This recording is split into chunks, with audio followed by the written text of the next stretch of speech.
Welcome back. Joining us today for the show is no other than Chief Obona Wuke. He's a former House of Rep member and a publisher of the Port Harcourt Telegraph. It's a pleasure to have you here with us, sir. You're welcome. Thank you so much. And Happy New Year to you. Same to you and all viewers. Happy New Year too. Right into the story for today. First, we have that the Afenefere asks Southwest governors to take action against bandits' influx. And Afenefere, the Pan-Yoruba Socio-Cultural Organization, has called on Southwest governors to get ready to take serious action against the influx of bandits into their region. The organization said this in a statement by its National Publicity Secretary, Jare Ajayi, in Ibadan, the Oyo State capital. This is coming days after Seyi Makinde, the Oyo State governor, disclosed that bandits are infiltrating the state.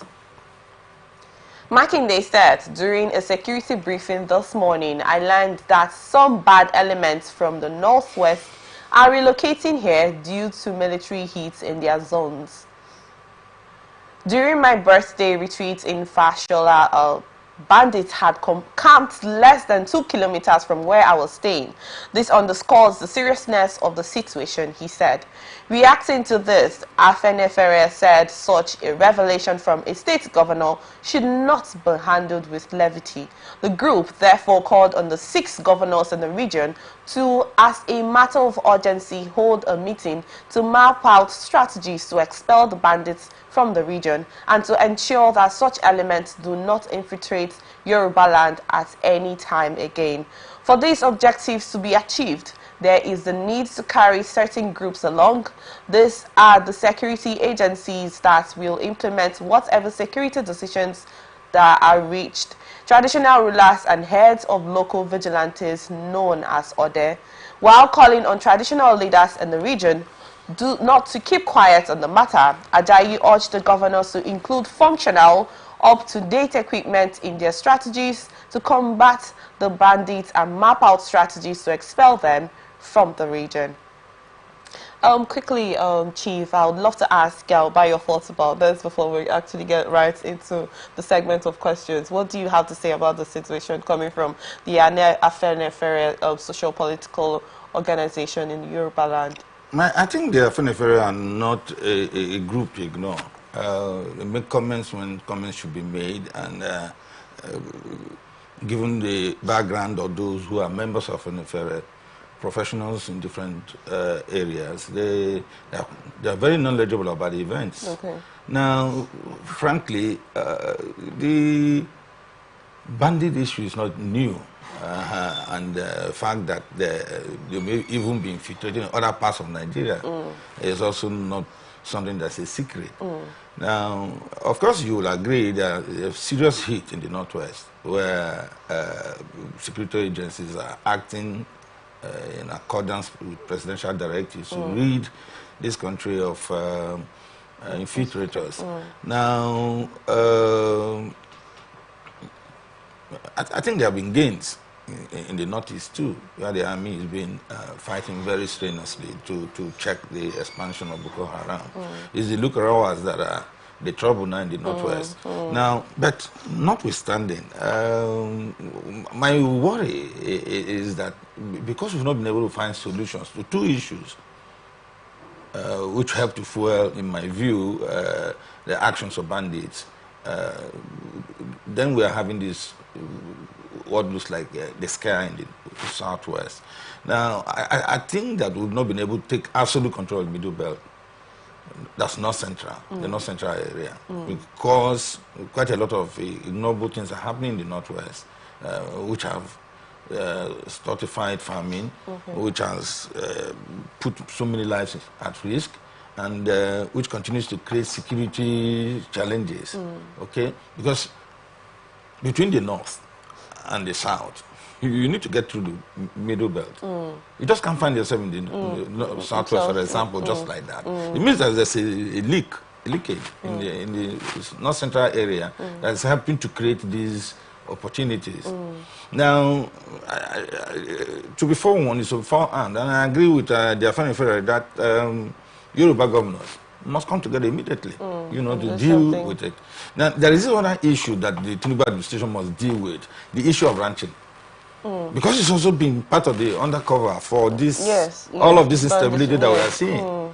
People coming from outside Nigeria, trying to find home in Nigeria and refusing to have ranches. So, for as long as they're able to stroll from end to end, they're likely to become problems to natives who are already settled. So, this issue of ranching should be something that has to be put into consideration and stopped as soon as possible, because they use that as because you see, part of the problem that we have, which is the marketing Nigeria, is insecurity.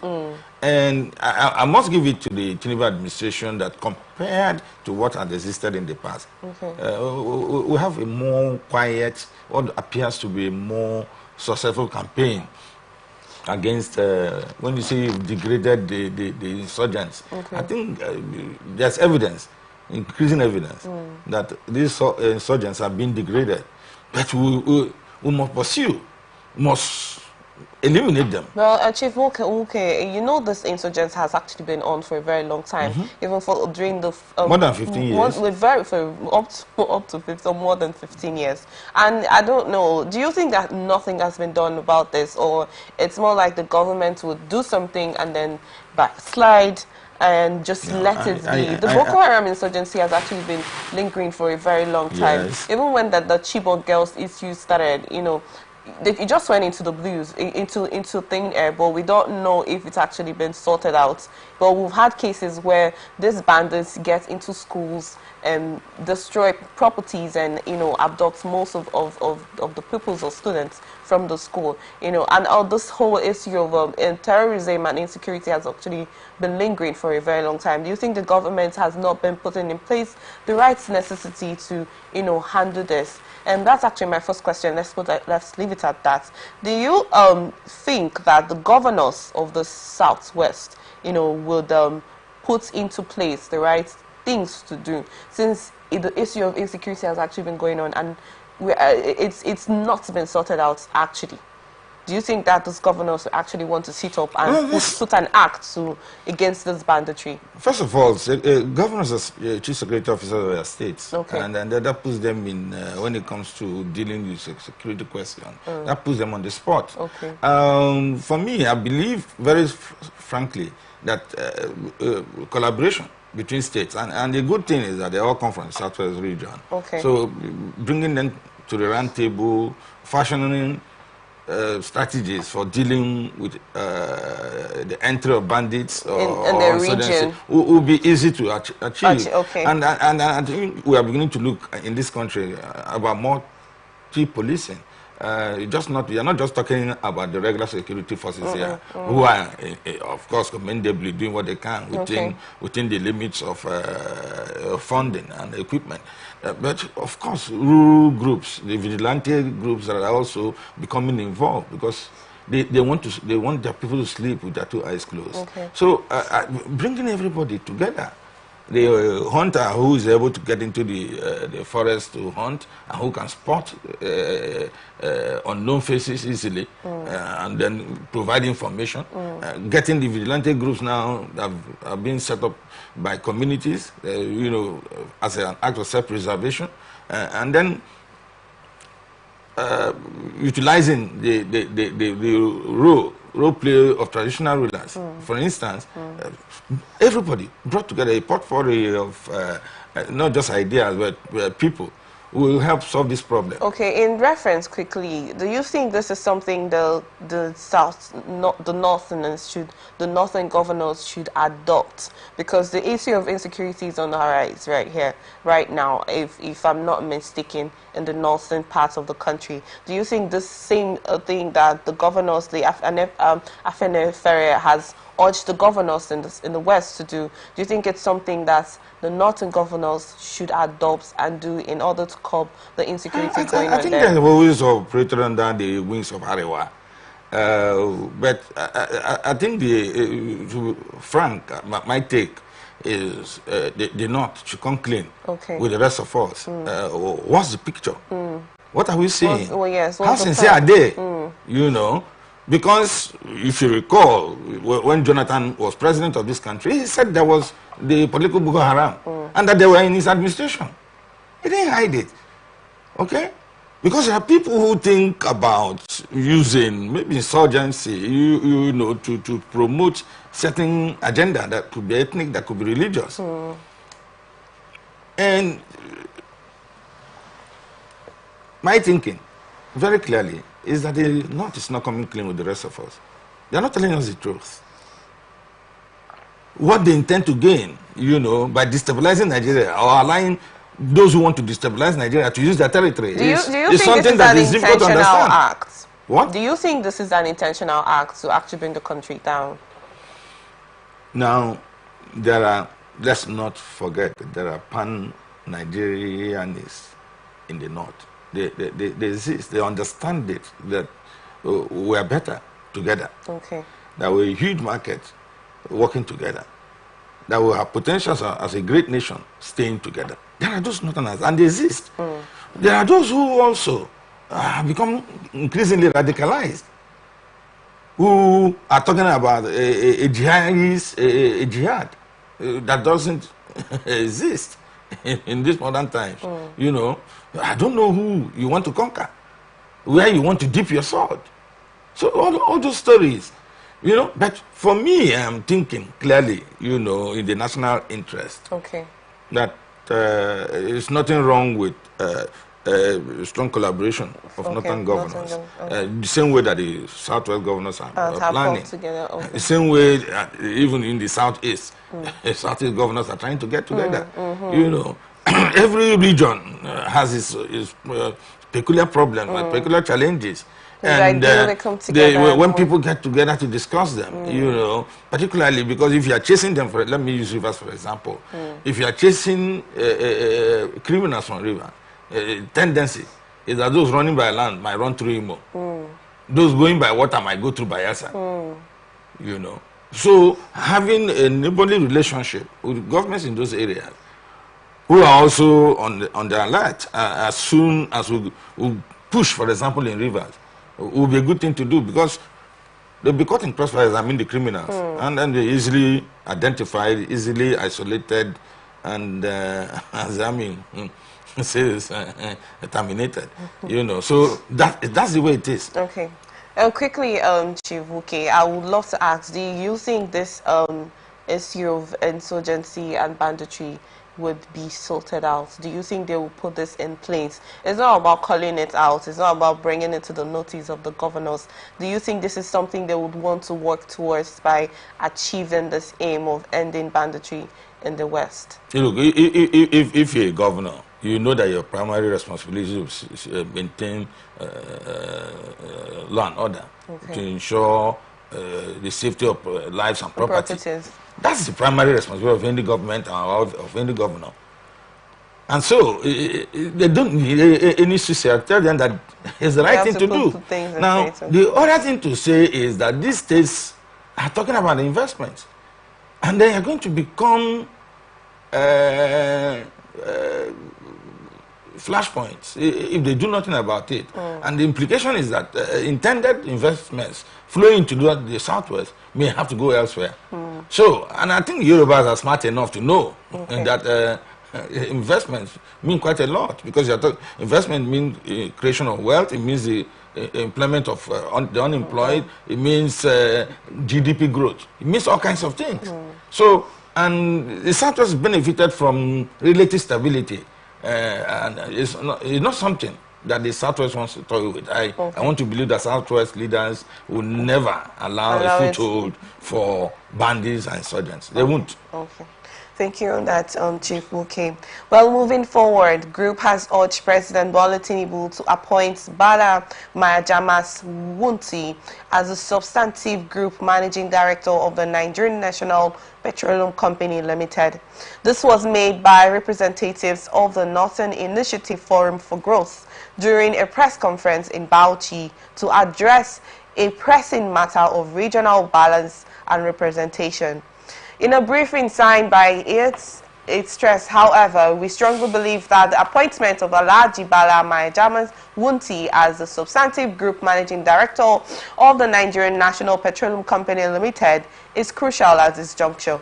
According to the group, as you may recall, previous administrations have made strategic appointments to address regional challenges. The appointment of Yusuf Burutai as Chief of Army Staff from the Northeast Zone helped curtail the Boko Haram insurgency. Similarly, the appointment of Mahaman as Minister of Power from the same zone facilitated the development of a didactic power plant project. Wunti's appointment will not only be a testament of the administration's commitment to inclusivity, but also a demonstration of its resolve to address the developmental challenges facing the northern region. His impressive track record in the oil and gas industry, spanning over 3 decades, makes him an ideal candidate for the position. In a view of the above, we urge you to use your good office to support the appointment of Alhaji Bala Maijama Wunti as the substantive group managing director of NNPCL. This appointment will not only be a testament of administration's commitment to regional balance, but also a demonstration of its resolve to address the challenges that the Northerners are facing in states. I just saw you giggle, but I'd love to ask, what do you have to say about this, Chief Fuki? Very strange request. Kyrie, if he's left or is about to leave, is from the north. And he has just finished. And somebody is telling us another Northerner should take over NNPC. Then, and they've listed what are they thinking about those from the region where the oil is being got? What kind of story is that now? In their sense, that's ethnic balancing. It doesn't make sense. One admit that one who is competent, who's qualified, who is properly positioned and trained, should occupy a position. We should stop this thing. So what will happen if those of us from the South say we don't agree? That you must give us a South this thing. Because of we are the ones who suffer from the consequences of oil exploitation. We are the ones who suffer the pollution. We are the ones whose territories, whose ecosystems have been destroyed. And then you are telling us at this time you want that you want to be replaced. What nonsense is that? Let's talk something serious. Doesn't make sense. You know, for me, I think this is the problem. That some people think they own this country. For as many years as Buhari spent in power, everybody who was appointed was a Northerner. More than 90%. This country didn't go to blazes. So why are they telling us stuff like this at this time? It doesn't make sense. So the implication is that we own the oil, then you control it. Everybody in NNPC, go and check. Look at the organigram of NNPC. Yeah, everybody in NNPC is a Northerner. So we don't have competent people from the South, even to sit in the NNPC. They should stop this nonsense now. That's what I was referring to. That they're not telling us the truth about their intentions. It doesn't make sense.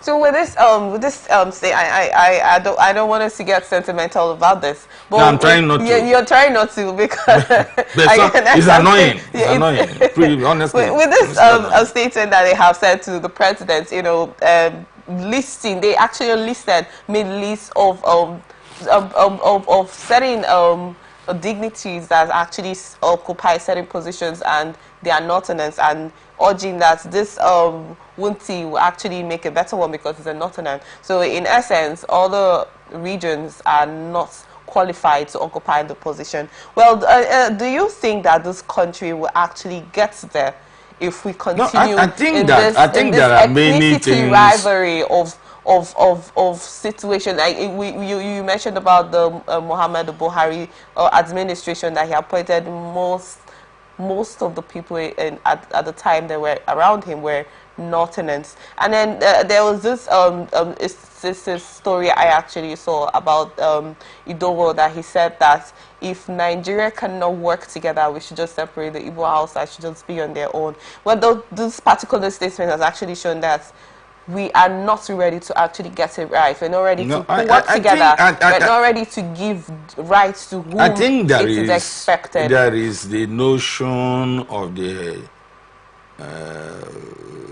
homogenic knot that used to exist, all conquering knot that coughed and the rest of all caught cold. You know, and I think it's misled their reading of reality, you know, and they seem to forget there are alignments that are being built. You can achieve that under the military, maybe military rule, but it's difficult. They should understand it. They look at the dynamics. You understand? Let them look at the political dynamics that are playing out before them. The alignment between the South and the Middle Belt. They should look at it. It's a serious matter. And they should retrace themselves from some of the ridiculous, if not insulting demands, requests that they make. We need to keep the oil pipelines open. We need to meet our demands at the OPEC level, at the international level. We need to earn more money for this country by enhancing community relations and giving everybody a fair chance. And these people just wake up from nowhere and tell you back to back they want to dominate the NNPC. Oh, so we simply answer oil producers, and then they become the oil managers. When it comes to does it make sense? When it comes to we owners, it's for everybody. The oil in the south is for everybody. Then the one in the north is for the northerners. Well, I asked you a question. With the way that's actually going, this ethnicity rivalry or professional treatment, or I'm trying to get a right word for it. Do you think this country will actually achieve the aim of getting it right? It's only right here. Our mission, our purpose as a country may be delayed, but the attainment of those values eventually will materialize. There's no doubt about that. Many have come and worked on the Nigerian project, you know, right from the beginning. It's not been a project that has been realized, you know, particularly because we are dealing with humans and we are dealing with their sentiments, which reflect, you know, when it comes to some level of ethnicism, some level of tribalism. So those things are at play. All the tribes want to get the best out of a bad situation.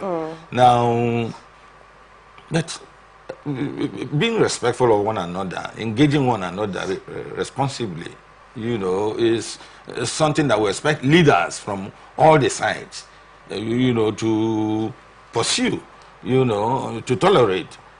Because, honestly speaking, like the English say, the strongest part of a chain is as good as the weakest part of the chain. But they hold together because by some measure, they are put together.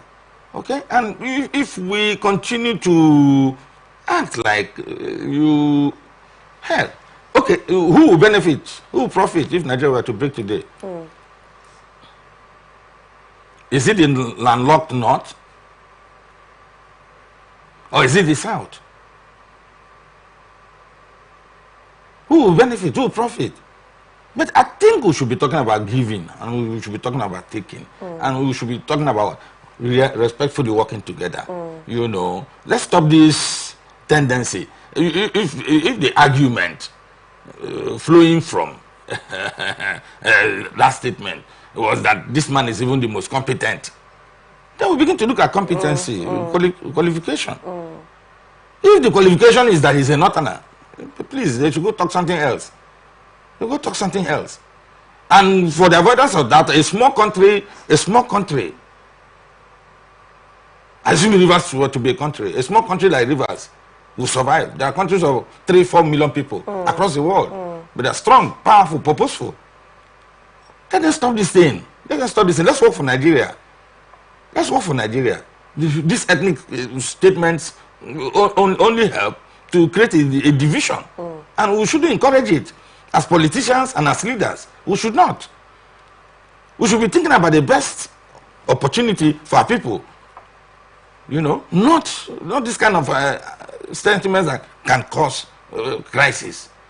The Biafran War, Nigeria Biafran War was caused by a carelessness in speech. If people don't know.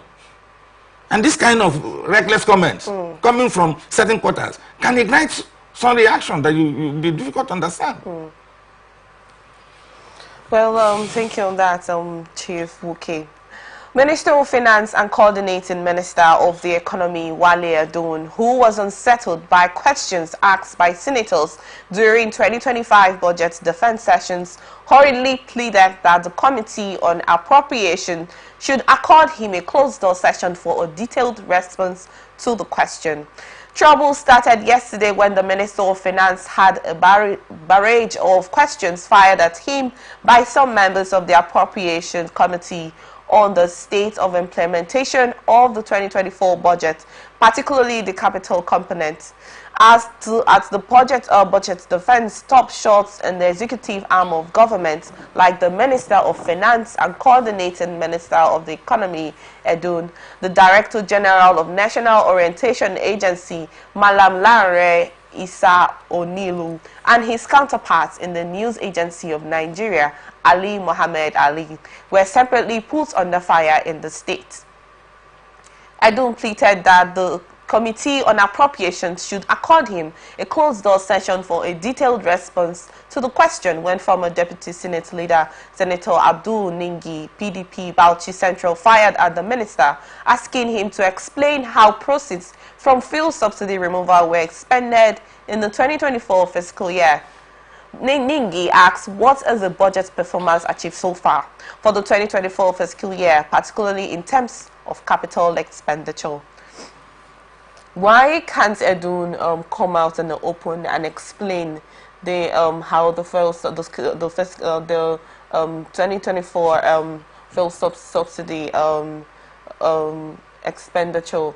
Why did he ask for a closed door? Like, why do you want to have a closed door session with few? You were a former House of member. Look, why can't he come in the open and explain it? Edun did not say he didn't want to respond to questions from the lawmakers. He didn't say so. He said he wants a closed door session with them. And so why do lawmakers themselves, why do we, in some cases, ask everybody to leave, we want a closed door meeting amongst ourselves before we open the doors? Why do we do that? Now, the point I'm trying to drive at is that, see, there are certain things that shouldn't be in the public place. You understand? It's like matters that could be tied to national stability, economic stability and security. There are things that we cannot discuss or should not be discussed in the open. So lawmakers shouldn't play to the gallery. Edun simply said, please, can I approach you behind closed doors? All the questions that you ask, I will give response answer. So why would anybody want Edu to answer all of the questions, economic, that are even socio-political, you know, because the intention, how is money spent? Where has it been spent? Who got what? And how? Which are issues of politics? Maybe the intention, but the appropriation committee is a serious committee. It's a committee that concerns itself with oversights on how funds appropriated have been spent. And I think that what they deserve and what they demand at this point in time is information on how the budget has been run 2024. That means some kind of review is taking place, which may be needful in projecting how the future budget will work. Now, if Edun said, I am not going to respond to your questions, that would be an affront. As a former lawmaker, I'll feel distressed. But he has spoken the language that the assembly should understand. We are willing to give you all of the answers. It's like being a security chief. The man is saying there are a few things I cannot discuss in public because it will affect our operations.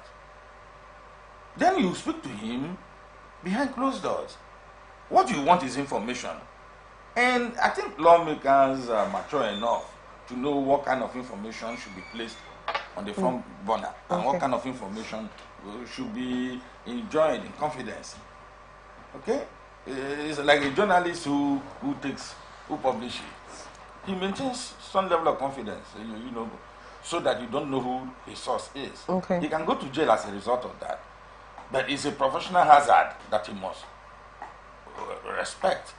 And I think if we were to look at the trend, I think that I don't see anything suspicious in Edu's request to say all questions on the table are answered, but let's do it behind closed doors. I don't think there's anything wrong, because there are certain vital information that cannot be given out just like that, even under the guise of free speech, under the guise of a democratic society. There are things that cannot be obviously put on the table for everyone. Okay, Chief, okay, I don't want to sound like being sarcastic with my question or statements, but You just try and be. I don't want to sound that way. But in this instance of fuel subsidy, something that affected everyone. Everyone was involved with it, and we saw how everything played out and how it's been playing out up till now. You know, I still do not side with the part that I don't have to ask for close those sessions. Even in our communities, even in our... This is something you can come out and explain to us. Even in our... I just want to use... what if he's trying to... hide what? He's not hiding anything. You're not in his mind. No. I'm not saying with the way the country's structure has been in the political system of the country. All right. Yes, that's why I said I don't want to be sarcastic. No. I think that the issue about what's gone on and what's going on in our country is of great public interest. I agree. Even those who have studied theology will tell you all the works of Jesus Christ is not in the Bible. There are some distilled for higher learning, which are not in the regular Bible that all of us read. John Achebe, in one of the works, talks about the way elders look into the bag. In our communities, elders sit, go into some discussion amongst themselves before coming to declare their position before the people. It shows you that there is a way information and its management is done. Look, Nigerians are entitled to know. And I'm sure that if you were to go to their websites, you know, and these systems now have websites on how they spend the money, you will find it. It's on the website. But there are questions that lawmakers, those who do handle appropriation, it's their responsibility to appropriate. Okay. And there are questions, a line of questioning that they are chasing, that they do is saying, yes, I understand. But I cannot say it in the public. Yes, can I approach you behind closed doors? Okay. Those things are done. It's done. It's based on our understanding on both sides. Because what is required is the information. When the information is given to you raw, how you manage it as the legislative arm of this great country is in your hands. You know? But what are we looking at all times? We should be thinking about national interest, national stability, and where possible, the security of our strategies. Because not everything, even for those who engage in scientific discovery, those things are not on the street. Khan was, Americans asked for the extradition of Khan in Pakistan because he supposedly supported the nuclear program of North Korea. The Pakistanis said no, Khan will serve in our prison. Why did they do so? Why didn't they extradite him? The reason is simple, because Americans will debrief him and get knowledge of the secret of their nuclear plans. So the same way, we have economic plans. on that should aid recovery. You understand?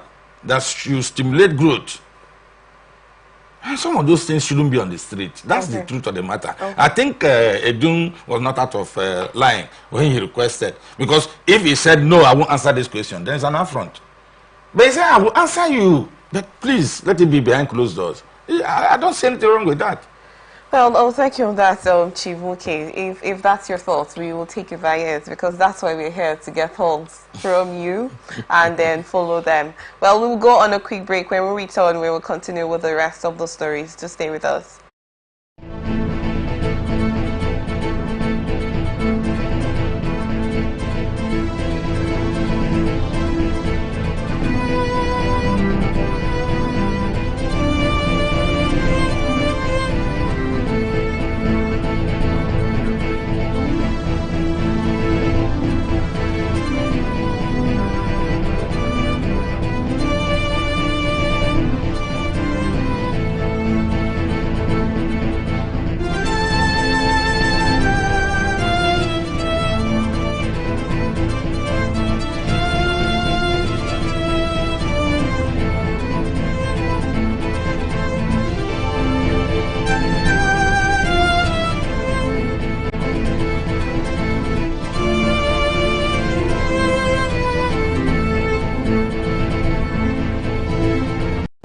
From the lines across the ocean to the land beyond the mountains, through the Sahara, discussions on trending stories in politics, business, socio-economic, sports, and document.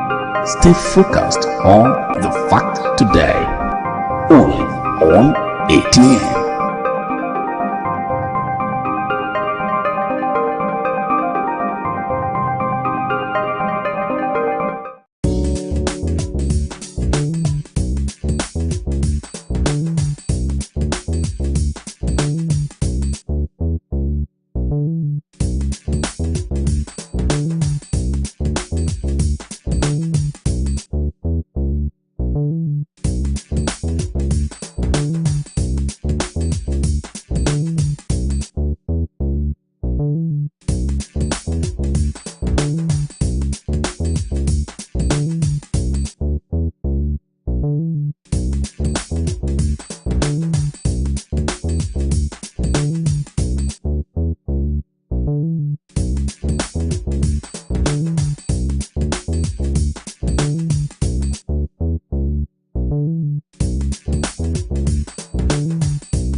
Welcome back. Following reports that it has detained 10 of its officials for theft, Nigerians are calling on the Economic and Financial Crimes Commission (EFCC) to release the names and photographs of the officers involved in the activities.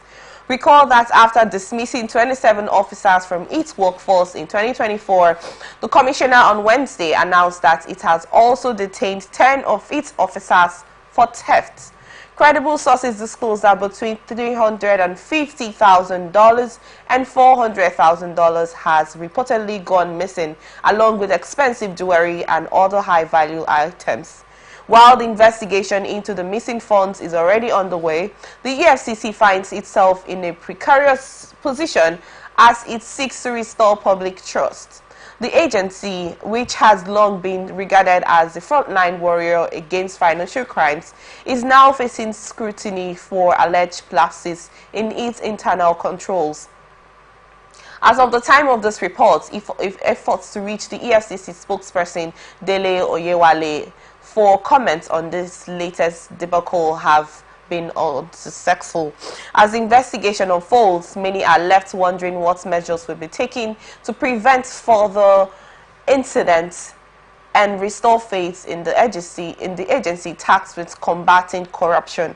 According to social media users, the latest scandal serves as a stark reminder of the challenges facing the EFCC in its mission to uphold integrity and accountability in Nigeria's financial system. Chief Wuke, recently EFCC dismissed 27 officers for alleged misconduct and fraudulent activities. They did not state the reasons why they were dismissed. We are yet to know why. Then here we just got that 10 of them have been relieved of their jobs for the issue of theft in the Economic and Financial Crime Commission, the anti-graft agency that fights crime and corruption. But I don't know how this makes sense. Are we supposed to be worried that something else is going on in this agency? Because these are credible, this is a credible agency, just like the ICPC and then the DSS, if I can call them into this, that we know that when crime and corruption is involved, they are always there to tackle it. But in this situation where lots of money in their custody has been found missing, I don't know how to place it, but I would love to get your thoughts about this. What do you have to say concerning this? Look, right from the beginning, man and his society have been infested by crime. And the evolution of law, evolution of institutions that fight crime are all part of that conscious efforts by society, as much as possible, manage the level of crime.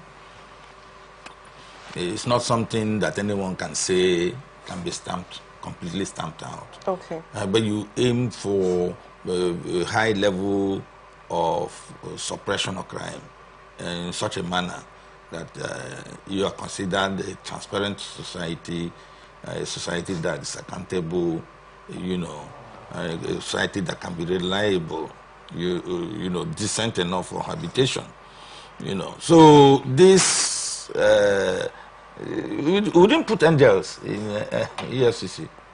We put normal humans, who are fallible. Nobody is disputing that, but there's supposed to be orientation for a particular, occupy a particular position. The orientation of the police is to not to connive with criminals. It's to stamp out criminals. But there are policemen who work with criminals. There are custom officers who work with smugglers.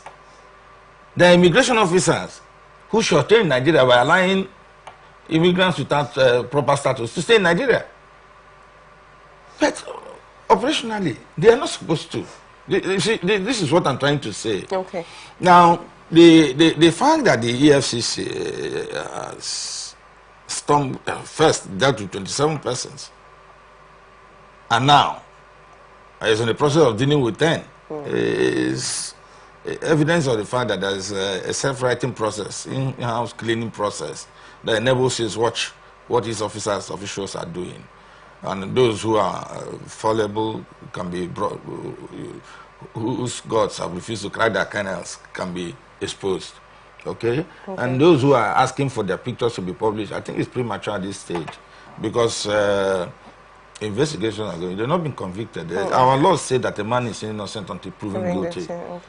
You release a picture of the guilty one after he's been put on trial and maybe jailed, you know. And it's also part of the things that we have been saying, that the EFCC has been in the habit of trying people in the public space without really carrying out proper investigation. You know, so I think that maybe if they are not putting those pictures out at this time, they're also respecting public opinion, which has tended to suggest that they should go slow when it comes to until they are sure of their facts and the extent of their investigation. So it's not for me surprising that there will be bad eggs in every organization, and unfortunately for the EFCC, which is an anti-graft organization, maybe it's even looking at the conduct of its staff too late, because there are some EFCC officials whose properties are scattered all over, and the way they got them is difficult to understand. Okay, Chief Uke, I'd love to ask quickly. Before now, growing up as a child, we used to hear about EFCC and all of that, and then we held them in high esteem of people of integrity and dignity. Of when they say EFCC is involved, we know that there is no compromise at that time. It's not like the corruption wasn't there, but we know that if you call EFCC, if you say EFCC is involved in a case, you just be rest assured that it just takes that you are proven not guilty for you to get out of whatever situation you get involved with the EFCC. But right now, it has been an entirely different situation that oftentimes we hear about things like this with the EFCC. We hear about theft, we hear about harassment, we hear about several things that's going on with this agency. Do you think something has gone wrong? Do you think there's a shift somewhere? Is it that there has not been a re-evaluation, there has not been a change in orientation, there's not been something different? Or is it that the corruption system is growing higher and larger by the day? It is that usual things in usual society, which should usually be controlled and condemned, are taking place. That's why I said initially that, look, these people who went to EFCC are not angels. There are also people who went to EFCC with some preconceived ideas of what they wanted to achieve. So they use that as a cover-up to... Yes, that is why a policeman will hire his gun to an armed robber. Or why a custom officer will show a smuggler a route to pass, so that he cannot be apprehended by the law. So in essence, we do not have a functional system. The point I'm making is that even in organized society, more developed society than we have, these tendencies exist. Yes. Now, his ability, because what you are seeing now is that the EFCC probably has a mechanism for monitoring the staff and the activities. Okay? And you cannot be... somebody can hang a bone around your neck and you eat it. It's not proper now. So how can they explain that within their hold there was over $400,000, then all of a sudden evaporates into thin air? It's supposed to be under the custody of some officials. I mean, no organization, what is sought, will allow that to happen. Okay, and of course, if you try a cover-up, you could succeed in a short run, but in the long run, it should be known that monies recovered by EFCC disappears under the watch of EFCC officials. Okay, and I think that they are doing. It may not be. Maybe what you are saying is maybe just the tip of the iceberg. You know, but so the fact that the sensitization process that they are doing amongst themselves is actually a necessary one and a commendable one. It is.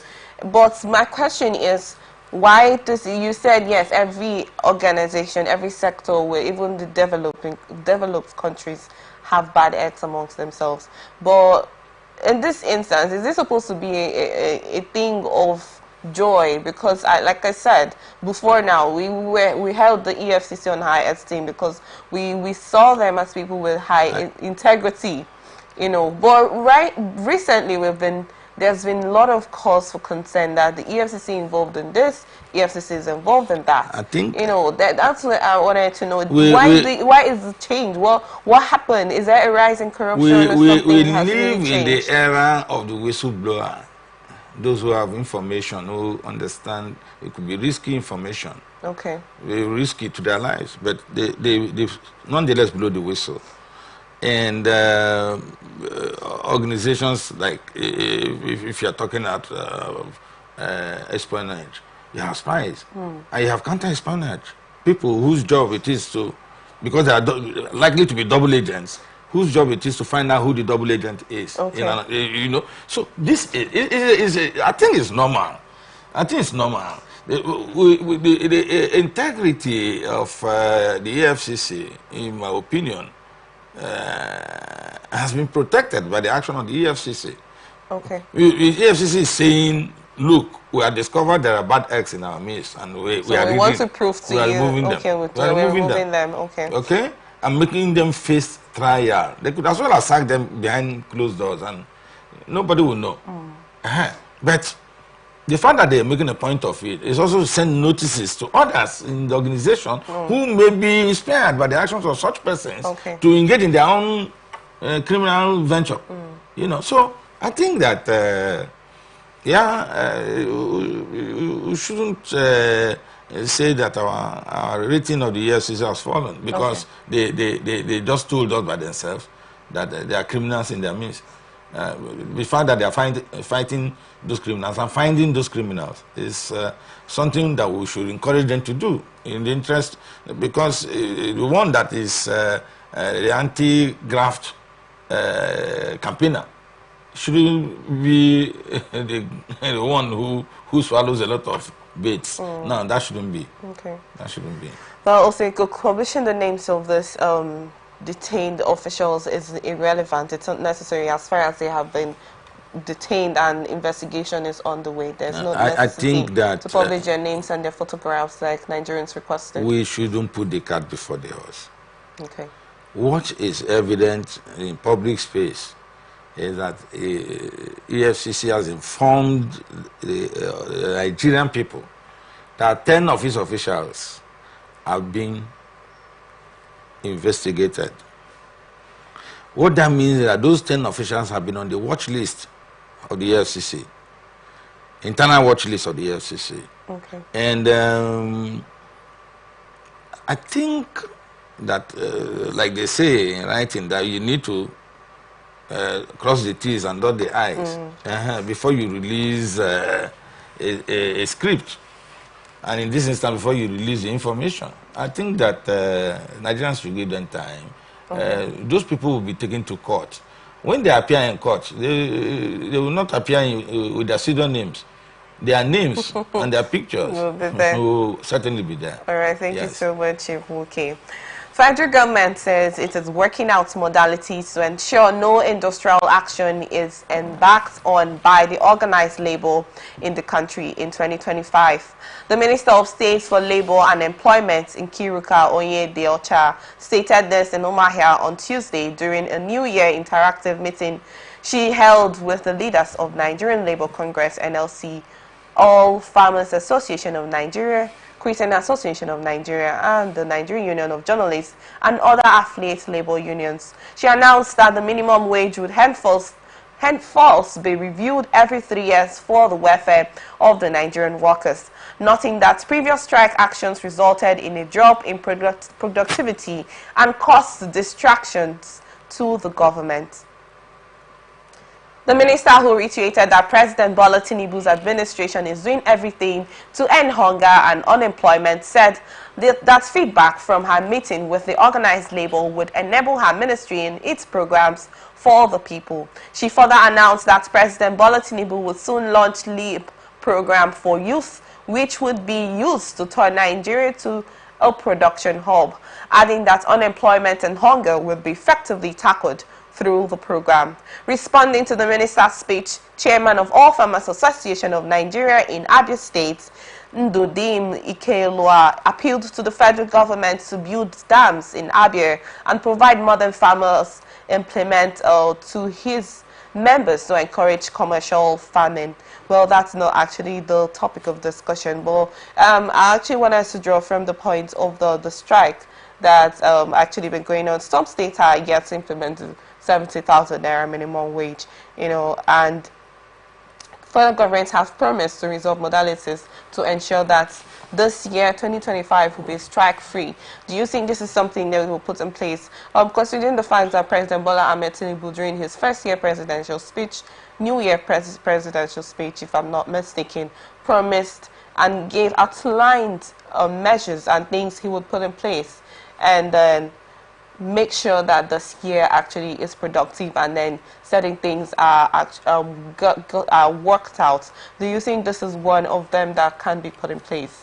I think it's the right thing to do to project, going to 2025, that we're likely to be free of strikes. Okay. What that means is that administration, if it is serious, will ensure that the bargain entered with organized labor, those entitlements and all those promises, those pledges made will be met.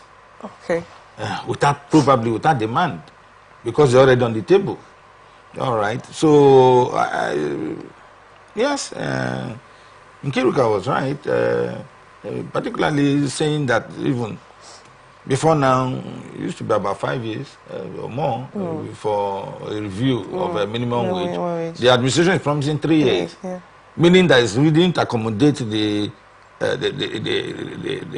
variables at play, which encourage inflation, which reduce the gains that labor has made or purposefully made, through negotiation. So I think that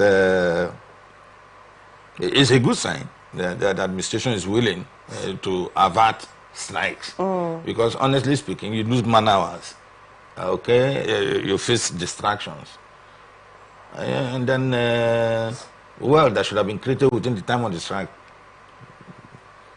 lost, So, honestly,